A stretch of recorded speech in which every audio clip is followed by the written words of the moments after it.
Assalamualaikum warahmatullahi wabarakatuh. Halo sahabat cerdas, kembali lagi bersama Kak Irbal. Kali ini kakak ingin mengajak sahabat cerdas semua untuk belajar tentang pembiasan pada lensa. Jadi simak videonya sampai habis agar kalian bisa memahami materi ini dengan baik. So stay and focus. Oke. Sebelum kita lanjut ke pembahasan pembiasan lensa, kakak mau tanya dulu nih ke sahabat cerdas semua. Ada yang sudah tahu apa sih lensa itu? Atau mungkin sahabat bisa menyebutkan contoh dari lensa yang biasa dipakai dalam kehidupan sehari-hari. Ada yang tahu? Oke, kalau yang belum tahu, bisa kalian lihat. Ini adalah contoh dari pemanfaatan lensa. Ya, makanya dinamakan adalah lensa kacamata, bukan cermin kacamata. Bisa membedakan ya. Oke lah, di sini kakak akan membahas tentang pembiasan pada lensa, khususnya pembiasan lensa cembung.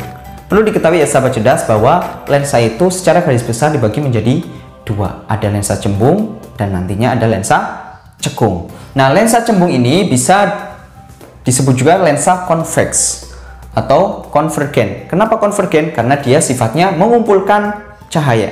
Dan di sini juga disebut dengan lensa positif. Jadi nanti persamaan-persamaannya hampir mirip dengan cermin cekung. Karena cermin cekung cermin positif, lensa cembung lensa positif. Nah, tapi untuk sinar-sinar istimewanya itu berbeda. Karena di sini sifatnya pembiasan. Kalau cermin kemarin sifatnya gimana? Ya, pemantulan. Nah, oke ya. Kakak langsung sebutkan aja sinar-sinar istimewa pada lensa cembung. Yang pertama, sinar datang sejajar sumbu utama, bisa dilihat sampai gambarnya ya di sebelah kanannya. Sinar datang sejajar sumbu utama, gini ya jalannya sinarnya, dibiaskan melalui titik fokus. Dibiaskan melalui titik fokus di belakang lensa ya. Yang kedua, sinar datang menuju titik fokus. Sinar datang menuju titik fokus ya, pada fokus yang depan, dibiaskan sejajar sumbu utama. Dan yang terakhir, sinar datang menuju pusat kelengkungan lensa, ya kan, diteruskan, jadi tidak dibiaskan. Jadi perlu diketahui ya sahabat cerdas bahwa lensa itu punya bagian depan, bagian belakang yang dua-duanya bisa dibalik. Jadi bisa kadang sinar datangnya dari sana, nanti sinar biasnya di sini. Bisa sinar datangnya dari sini, sinar biasnya di sebelah kanan, gitu ya. Jadi jangan bingung kalau di sini fokusnya ada dua, karena dua-duanya bisa dibalik. Baiklah sahabat cerdas, kita lanjutkan pembahasan lensa cembung. Di sini kakak akan membahas tentang sifat-sifat bayangan pada lensa cembung. Secara garis besar, sifat-sifat bayangan pada lensa cembung itu hampir sama dengan cermin cekung. Ada yang ingat? Cermin cekung gimana? Sifat bayangannya ada maya, ada nyata. Cuman letak maya dan nyatanya itu terbalik dengan lensa. Kalau kemarin mayanya gimana? Di cermin, mayanya di belakang cermin. Kalau di sini mayanya di depan lensa. Jadi harus bisa membedakan. Nah, di sini sudah kakak tuliskan nih. Maya nyata ya. Tapi tetap ya, untuk maya itu pasti maya tegak, nyata terbalik. Itu tetap berlaku di lensa maupun di cermin. Nah, di sini sudah kakak tuliskan ada satu pakai Romawi ya. Ini adalah ruang bendanya. Kalau yang ini pakai angka, itu adalah ruang bayangan. Ruang benda ditambah ruang bayangan harus 5. Jadi kalau seandainya bendanya diletakkan di ruang 2, bayangannya di mana? Di ruang 3 di sini. Kalau bendanya di ruang 3 di sini, bayangannya di ruang 2 di sini ya. Nah, di sini kalau ruang benda lebih kecil, ruang bayangan diperkecil sama ya. Kalau bendanya di ruang 2 nih, ya kan?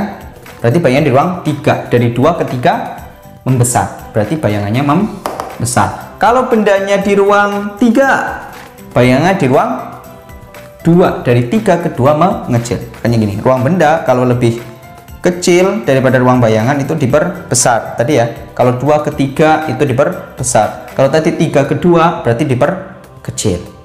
Oke, nanti selanjutnya kita bahas rumus-rumusnya saja. Baiklah sahabat cerdas, kita ke pembahasan yang terakhir pada lensa cembung. Di sini kakak akan membahas tentang rumus-rumus pada lensa cembung. Nah, ini mirip sama cermin cekung kemarin ya.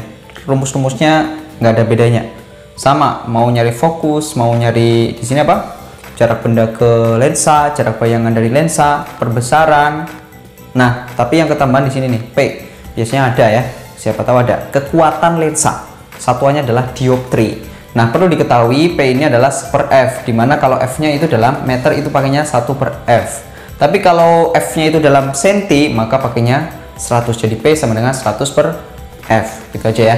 Nah, ini sama S-aksennya itu berharga positif kalau bayangannya nyata. Kalau bayangannya itu bayangannya maya, itu berarti S-aksennya negatif. Jadi nanti perhitungannya jangan plus kalau seandainya bayangannya maya, tapi negatif. Itu aja yang perlu kalian perhatikan biar nanti pas menghitung sesuai jawaban yang benar. Oke. Kakak sudah punya soal nih, UMPTN tahun 1995 rayon A. Suatu benda diletakkan pada jarak 4 cm di muka lensa cembung. Bayangan yang dihasilkan itu tegak diperbesar 5 kali. Jarak titik api lensa tersebut adalah berapa senti? Oke, di situ ada kata-kata yang agak asing mungkin ya. Apa itu? Jarak titik api itu apa sih, Kak? Nah, jarak titik api itu nama lain dari fokus. Fokus lensanya berapa? Itu yang dimaksud jarak titik api. Oke, langsung aja sebelum kita mengerjakan soalnya, kita tuliskan dulu ya variabel-variabel yang diketahui di dalam soal biar mempermudah kita dalam menghitung. Oke, yang pertama yang diketahui apa? Jarak benda itu ada di 4 cm di muka lensa. Itu berarti S-nya. S-nya 4 cm. Nah, bayangannya dihasilkan tegak. Kalau tegak itu maksudnya apa? Maya apa nyata? Maya ya. Maya itu tegak. Berarti nantinya kalau kamu menemukan S-aksennya, kamu harus dihargai negatif. Ingat ya, karena maya. Maya S-aksennya negatif. Terus diperbesar 5 kali. Berarti itu M-nya. M-nya 5 kali. Jarak titik api lensa tersebut adalah berapa senti? Oke lah, langsung aja kita pakai rumusnya. Nah, berhubung kita disuruh mencari fokus, kita bisa nanti memakai rumus 1/F sama dengan 1/S plus 1/S aksen. Tapi berhubung di situ S aksennya juga belum diketahui, maka kita nggak bisa pakai rumus itu langsung. Kita harus mencari S aksennya dulu lewat mana? Lewat rumus perbesaran. Oke, rumus perbesaran apa yuk? Rumus perbesaran adalah M sama dengan S aksen per S. Nah, kita ganti M nya berapa? 5. 5 sama dengan S aksen per 4 ya, karena S nya 4. Maka ketemulah S aksennya berapa? 20 ya. Nah, perlu diingatkan lagi bahwa tadi sudah kakak bilang bahwa bayangannya bersifat maya. Nah, itu di situ tegak berarti maya. Kalau maya berarti S aksennya negatif. Maka langsung kita ganti aja min 20. Maka kita langsung masukkan aja ke rumus 1/F sama dengan 1/S plus 1/S aksen. Jadinya 1/F sama dengan 1/4 min 1/20 karena tadi S aksennya negatif ya. Oke, kita samakan penyebutnya dulu dengan 20. Jadinya gimana? 1/F sama dengan 5/20 min 1/20. 5 min 1 berapa? 4. Jadilah 1/F sama dengan 4/20. Maka F nya ketemunya 20 bagi 4 berapa? 5 cm. Jadi jawabannya adalah yang C. Mudah ya. Semoga bisa dipahami. Oke. Tes dulu ya. Ini kakak punya soal lagi nih. PP 1 tahun 1981 ya. Sebuah benda berbentuk tongkat yang panjangnya 30 cm diletakkan pada sumbu utama sebuah lensa konvergen yang jarak fokusnya adalah 10 cm. Ujung benda yang terdekat pada lensa jaraknya 20 cm dari lensa. Panjang bayangan yang terjadi adalah, nah, mungkin kalau kalian hanya membaca soalnya saja mungkin bingung ini gimana nih cari panjang bayangan itu pakai rumus perbesaran apa gimana. Nah, ternyata bukan pakai rumus itu ya. Nih kakak kasih lihat gambarnya aja deh. Ini peristiwanya seperti ini. Jadi tongkatnya itu nggak diberdirikan tapi dibaringkan, kayak orang sakit yang dibaringkan. Udahlah gitu aja ya bahasanya, bingung nggak kak? Pokoknya ada tongkat dibaringkan yang salah satu ujungnya itu berjarak 20 cm dari lensa. Berarti kalau satunya 20 cm, yang satunya berapa? Kan panjang tongkatnya 30, berarti 50. Jadi ada dua titik nih yang akan kita cari bayangannya. Nantinya bayangan 1 dan bayangan 2 kita selisihkan. Akhirnya kita nanti ketemu panjang bayangannya. Nah, oke deh. Kak, pakai rumus apa nih? Ayo pakai rumus biasa aja, pakai super F ya. Atau kalau kalian mau mencari jarak bayangan dari lensa, itu ada rumus cepatnya aja nih. Kakak kasih ya. S aksen sama dengan F kali S dibagi S min FK. Itu rumus dari mana? Sama, itu sebenarnya rumus dari super F juga. Cuman kakak lebih sederhanakan aja biar langsung ketemu S aksen. Oke ya, S aksen rumusnya F kali S dibagi S min F. Oke, kita nyari S1 aksen atau jarak bayangan yang pertama. Yang ujung yang jaraknya 20 cm dari lensa. Oke, langsung aja ya. S1 aksen sama dengan F kali S1 dibagi S1 min F. Masukkan aja F-nya berapa?